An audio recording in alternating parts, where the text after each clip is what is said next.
जब कोई प्रेग्नेंट होती है तो उनका सबसे ज़्यादा टेंशन रहता है डिलीवरी की। डिलीवरी कब होगा, कितने महीने में होगा, कैसे होगा, सी सेक्शन होगा, नॉर्मल डिलीवरी होगा और बेबी कब मेरे पास आएगा। मतलब बहुत सारा टेंशन रहता है एक प्रेगनेंसी में डिलीवरी को लेके। तो आज मैं शेयर करूँगी मेरी डिलीवरी स्टोरी। तो वीडियो को शुरू करते हैं। Hi everyone, welcome back to my channel Saanvi with Mumma. और आप सब कैसे हैं? आई होप इतनी गर्मी में आप सब बहुत अच्छे होंगे। आज आप लोगों के साथ मैं मेरी डिलीवरी स्टोरी शेयर कर रही हूँ, लेकिन ये मैं डिलीवरी की स्टोरी में मैं दो लाऊंगी। एक डिलीवरी स्टोरी बोल के और एक आएगा सी सेक्शन की एक्सपीरियंस मेरा डिलीवरी सी सेक्शन हुआ था उसका क्या एक्सपीरियंस था या उसका क्या रीज़न था मेरा डिलीवरी सी सेक्शन होने का। ये सारा मैं नेक्स्ट वीडियो में लाऊंगी, लेकिन आज मैं बताने वाली हूँ डिलीवरी स्टोरी मतलब मैं कब एडमिट हुई थी डिलीवरी के लिए, क्या क्या प्रॉब्लम आया था डिलीवरी के लिए, एडमिट होने के बाद मेरा क्या क्या टेस्ट वगैरह हुआ था। ये सारा मैं आप लोगों के साथ शेयर करूँगी। आप लोगों को पता ही होगा मेरा आर्मी हॉस्पिटल में मेरा ट्रीटमेंट हुआ था और उधर क्या क्या होता है डिलीवरी के टाइम, आपको क्या क्या बोला जाता है, ये सारा मैं आप लोगों के साथ शेयर करूँगी।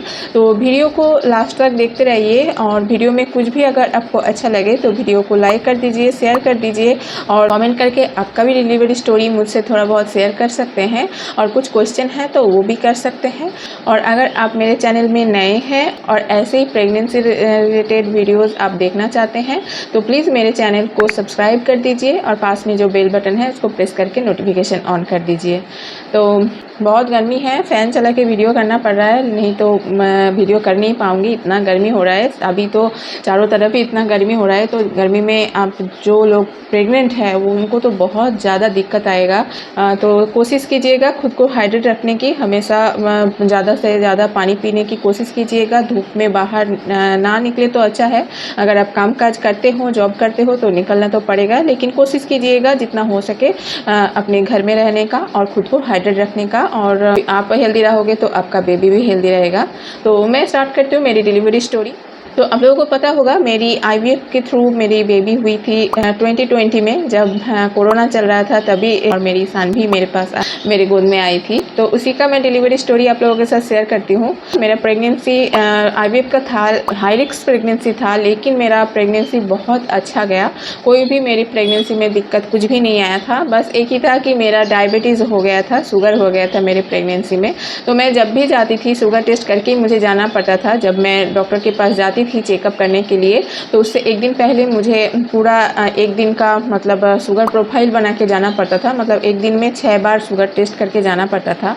तो जिस दिन मैं डिलीवरी के लिए एडमिट होने गई थी उस दिन था मंडे। मतलब उस दिन था जो विजयादशमी होता है हमारा बंगालीज का, जैसे दुर्गा पूजा हो जाता है और जिस दिन दशमी होता है आप लोगों को पता ही होगा। तो उस दिन था मेरा चेकअप का डेट, मतलब डॉक्टर के पास मुझे जाना ही था चेकअप करने के लिए। और तब मेरा चल रहा था 38 वीक। ठीक है, तो 38 वीक में आपका प्रेगनेंसी फुल टर्म हो जाता है।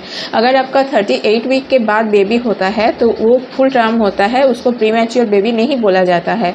लेकिन उससे पहले अगर हो जाता है तो उसको आप प्रीमैच्योर बेबी भी बोल सकते हो, लेकिन फुल टर्म नहीं होता है वो। हमारे हॉस्पिटल में अभी दूसरे जगह पे मुझे नहीं पता, लेकिन जो मेरा आर्मी हॉस्पिटल में मेरा ट्रीटमेंट हुआ था तो हमारे हॉस्पिटल में 38 वीक तक ही देखते थे आईवीएफ का। अगर कोई प्रॉब्लम नहीं होता था, कोई रिस्क नहीं होता था प्रेगनेंसी में, तो आईवीएफ करने वाले हर पेशेंट को 38 वीक में डिलीवरी करते थे, चाहे वो सी सेक्शन से हो या नॉर्मल डिलीवरी 38 वीक में ही होता था। तो मैं डॉक्टर दिखाने गई तो सारा कुछ रिपोर्ट लेके मेरा जब टर्न आया तो मैं गई, दिखाया मेरा जो प्रोफाइल शुगर प्रोफाइल था, मतलब उससे एक दिन पहले किया था वो भी दिखाया, सारा कुछ देखा। थोड़ा बहुत मतलब नॉर्मल था मेरा शुगर, ज़्यादा बढ़ा नहीं था। तो डॉक्टर ने देखा, लेकिन डॉक्टर बोले कि हाँ तुम्हें एडमिट होना है आज। उससे पहले ही मैं ही चालू हो गई कि सर मेरा 38 वीक चल रहा है और मुझे डिलीवरी के लिए एडमिट होना है, ऐसे बोल के। तो सर ने कैलेंडर की तरफ देखा, फिर चेक किया, चेक करके बोला हाँ 38 वीक तो चल रहा है, तुम्हें तो सब कुछ पता है, ऐसे बोला। तो अभी डॉक्टर को कैसे समझाऊँ, मेरा मतलब प्रेगनेंसी लास्ट में आ जाता है ना, तब लगता है कब बेबी होगा, कब बेबी होगा, कब बेबी मेरे गोद में आएगा, कब मेरे हाथ में आएगा। तब लगता है ना पेट में रहेगा तो मैं कुछ नहीं कर पाऊँगी, दिक्कत हो जाएगा, क्योंकि मेरा पहले ही ऐसे मतलब मिसकैरेज का प्रॉब्लम था। तो मुझे लगता था कि पेट में रहेगा तो मैं कुछ नहीं कर पाऊँगी, मैं देख नहीं पाऊँगी, लेकिन मेरे हाथ में आ जाएगा तो मैं देख पाऊँगी। कुछ दिक्कत होगा तो मैं शायद क्योर कर पाऊँ, ये सारा दिमाग में आता था। तो मैं सोचती थी कि जल्दी जल्दी डिलीवरी हो जाए, मेरे बेबी मेरे पास आ जाए, ऐसे मुझे लगता था। तो ये तो मैं डॉक्टर को समझा नहीं पाऊँगी। तो मैंने ऐसे बोला, हाँ सर 38 वीक मेरा चल रहा है और डिलीवरी के लिए मुझे एडमिट होना है। और मैं आप लोगों को ये भी बता दूँ, मैं घर में प्रिपेयर होके आई थी कि आज कुछ भी करके मुझे एडमिट होना ही होना है। तो मैं पूरा बैग पैक करके आई थी कि घर में जहाँ मेरा रूम था तो उधर से हॉस्पिटल ज़्यादा दूर नहीं था, 2 किलोमीटर ही था। तो मैं हस्बैंड को बोला कि अगर मुझे एडमिट कर ले तो तुम घर आके ये सारा सामान मैंने पैक करके रखा है, ये मुझे दे के आना, अगर नहीं तो ठीक है मैं तो घर आ ही जाऊंगी। तो डॉक्टर ने देखा, सब कुछ देखा, बोला ठीक है तुम आज एडमिट हो जाओ। और उस टाइम कोरोना चल रहा था, तो हॉस्पिटल में अगर आप एडमिट कुछ भी रीज़न में आप एडमिट हो तो पहले कोरोना का टेस्ट होगा। तब अलग वार्ड में हमें रखा जाता था, जहाँ पे मैं कोरोना टेस्ट होने से पहले सब पेशेंट को रखा जाता था। तो मुझे बोला कि इस वार्ड में चले जाओ, इधर जाके अपना जो एडमिट होने का जो पर्चा है वो निकाल लो और आप एडमिट हो जाओ। तो हस्बैंड को बोला कि हाँ एडमिट के लिए तो लिख दिया है, अभी जाओ जाके अभी मेरा जो एडमिशन फॉर्म है वो पूरा कर दो और मुझे जो नंबर बोला था वार्ड का उस वार्ड में मुझे रखे आ जाओ। मैं कुछ फ़ोटोज़ मेरे पास है तो मैं आप लोगों के बीच में शेयर करती रहूँगी। मेरे पास ज़्यादा फ़ोटोज़ नहीं है क्योंकि एक तो मेरा आर्मी हॉस्पिटल में ट्रीटमेंट हुआ था, तो उधर ज़्यादा फ़ोटोज़ वगैरह खींचने का अलाउ नहीं था, तो मैं ज़्यादा फ़ोटो खींच भी नहीं पाई थी। और एक ये बात भी है कि पहले इतना प्रेगनेंसी मेरा लॉस हो गया ना, तो मूड भी नहीं होता था फ़ोटो खींचने का तैयार होके या कुछ, तो इसलिए मेरा प्रेगनेंसी का ज़्यादा फ़ोटोज़ नहीं है। जो भी है मैं आप लोगों के साथ शेयर करती रहूँगी बीच बीच में। तो मेरा एडमिशन फॉर्म मिल गया मुझे और मैं एडमिट हो गई। तो मैं एडमिट हुई थी दोपहर को, और हमारा जो खाना वगैरह था वो सारा हॉस्पिटल में हमें देते थे। घर से अगर घर वाले कोई भेजते थे तो ठीक है, लेकिन मेरे घर में तो कोई था नहीं, हस्बैंड को उतना खाना वगैरह बनाना आता नहीं था, तो मैं हॉस्पिटल में खा लेती थी। तो उस दिन मेरा गया कोरोना टेस्ट में, मेरा रात को कोरोना टेस्ट हुआ। मेरा मंडे को मैं जिस दिन एडमिट हुई थी उसी दिन मेरा रात को कोरोना टेस्ट हुआ, और ट्यूसडे को मतलब नेक्स्ट डे मेरा रिपोर्ट आने वाला था। तो कुछ रीज़न की वजह से पता नहीं क्या दिक्कत हुआ था, तो मेरा कोरोना टेस्ट का रिपोर्ट उस दिन नहीं आया। तो बोला ठीक है फिर आज आपका टेस्ट होगा, मतलब ट्यूसडे को भी मंगलवार को भी आपका कोरोना टेस्ट हुआ, कल का रिपोर्ट नहीं आया, ऐसे बोल के। तो हमें मंगलवार को भी फिर टेस्ट किया गया, और फिर जब देखा कि नेगेटिव है रिपोर्ट, तो दूसरे वार्ड में जो हमारा मेन जो डिलीवरी करने के लिए जो वार्ड था, उस वार्ड में हमें शिफ्ट करा गया कि हाँ हमारा कोरोना नेगेटिव आया है। तब तक जाके हमारा एनएसटी हुआ, बेबी का धड़कन चेक होता था। दिन में 2 बार एनएसटी होता था, एक मॉर्निंग के टाइम, एक रात को मतलब शाम को एक टेस्ट होता था। वो हॉस्पिटल में से ही हमें कराया जाता था एनएसटी टेस्ट। उसमें अब बच्चे का धड़कन कितना जा रहा है, बेबी हेल्दी है नहीं है, ये सारा चेक करते थे। कोरोना टेस्ट नहीं हुआ था तब भी मेरा एनएसटी चेक हुआ था, और हम जब दूसरे वार्ड में चले गए तब भी हमारा एनएसटी टेस्ट हो रहा था। तो मेरा मंडे गया एडमिट होने में, ट्यूसडे गया मेरा कोरोना टेस्ट होने में। ट्यूसडे शाम को मैं उस वार्ड में गई, और नेक्स्ट डे था बुधवार को। तो बुधवार को मेरा कुछ भी नहीं हुआ, बस वही एनएसटी होता गया, 2 बार एनएसटी हुआ। बच्चा बस चेक होता रहता था कि बच्चा मेरा कैसा है, क्या है, बेबी का पोजीशन क्या चेंज हो रहा है, ये सारा चेक करते थे।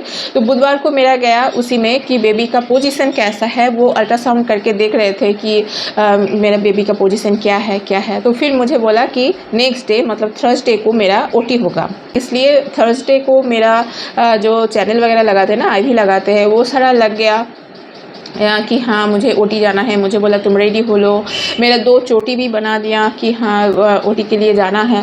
फिर क्या हुआ कि जैसे ही 12 साढ़े 12 बजा, तब तक भी मुझे ओटी में नहीं लेके गए। तो मैं मैडम को पूछी कि क्या बात है, अभी तो 12 बज गया है, अभी भी मुझे ओटी के लिए नहीं बुलाया है, कॉल नहीं किया है, तो क्या मेरा आज ओटी होगा या नहीं होगा। और हस्बैंड भी आए थे, तो हस्बैंड को भी नहीं भेज पा रही हूँ कि हाँ चले जाओ, क्योंकि कभी भी बुला सकते हैं ओटी के लिए, वो भी बाहर बैठे हैं। तो मैम ने फिर कॉल किया सर को, फिर बोला कि नहीं आज ओटी खाली नहीं है, इमरजेंसी कुछ आ गया था, तो ओटी खाली नहीं है, नहीं होगा आज।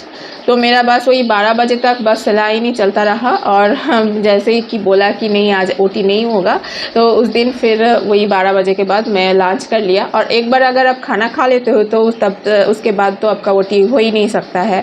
तो मैं खाना खा लिया, तो उस दिन थर्सडे को मेरा कुछ भी नहीं हुआ, ओटी वगैरह कुछ भी नहीं हुआ। बस वही बेबी का हार्ट बीट कितना है, वही एनएसटी वगैरह वही सब चलता गया।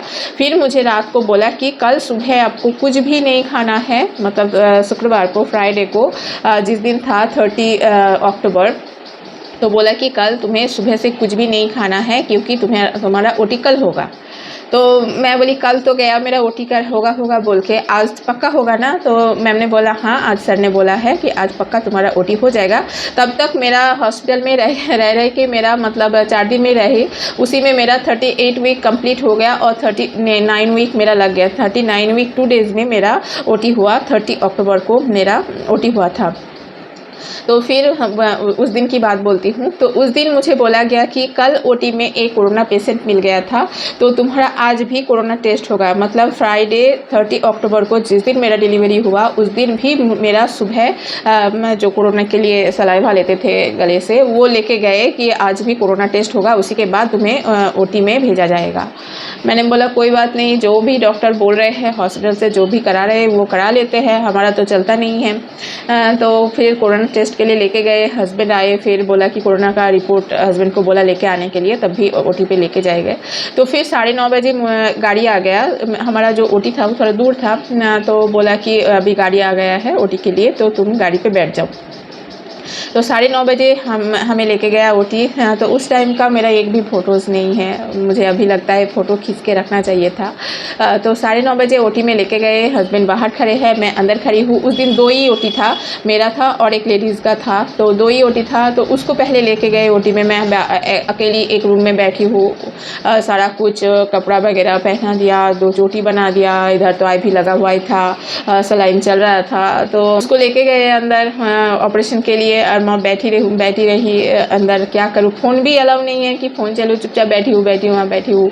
तो फिर ना अंदर से बच्चे की रोने की आवाज़ आया, तो लगा हाँ उसका तो बेबी हो गया। तो मन में हुआ क्या बेबी हुआ होगा, लड़का हुआ या लड़की हुई। और मैं हस्बैंड को बता भी नहीं पा रही हूँ कि मैं नहीं गई हूँ, दूसरा कोई गए है। तो फिर जैसे उनका बेबी हो गया तो बाहर जाके बोला कि उनका नाम, एक पंजाबी था, उनका नाम था मनमोहन जी। तो बोला कि मनमोहन जी कौन है, तो उनका बेबी हो गया है, उनका भी बेबी गर्ल ही हुआ था। तो मेरे हस्बैंड बाद में बोल रहे थे कि हाँ तब मुझे पता चला कि तुम्हारा अभी नेक्स्ट तुम हो, वो पहले हो गया, अभी नेक्स्ट तुम हो। तो फिर मुझे नेक्स्ट लेके गए और मेरा ओटी हो गया और मेरा बेबी मुझे मिल गया, मेरा सान भी मुझे मिल गया। मतलब मेरा बेबी हुआ था दोपहर को, कितना टाइम बजे क्या हुआ था वो मैं नेक्स्ट वीडियो में बताऊंगी, ठीक है। तो 30 अक्टूबर को मेरा बेबी हो गया और उसके बाद फिर मुझे वार्ड में शिफ्ट कराया गया था। और फिर 30 अक्टूबर को मेरा बेबी हुआ और 31 अक्टूबर, 1 नवंबर, 2 नवंबर, 3 नवंबर मैं इतना दिन हॉस्पिटल में रही और 4 नवंबर को मुझे डिस्चार्ज कराया गया और 4 नवंबर को मैं घर गई मेरी बेटी को लेके।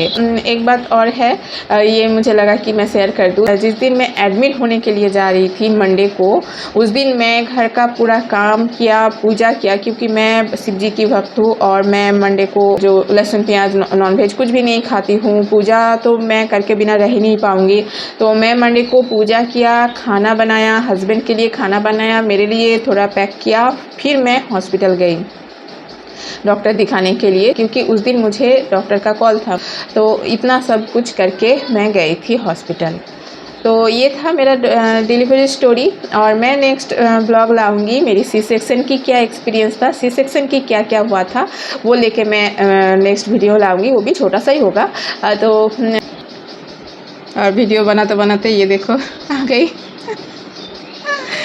जिसकी डिलीवरी स्टोरी मैं शेयर करी वो आ गई, कि सोई थी और दिन से उठ के आ गई बिल्कुल इधर।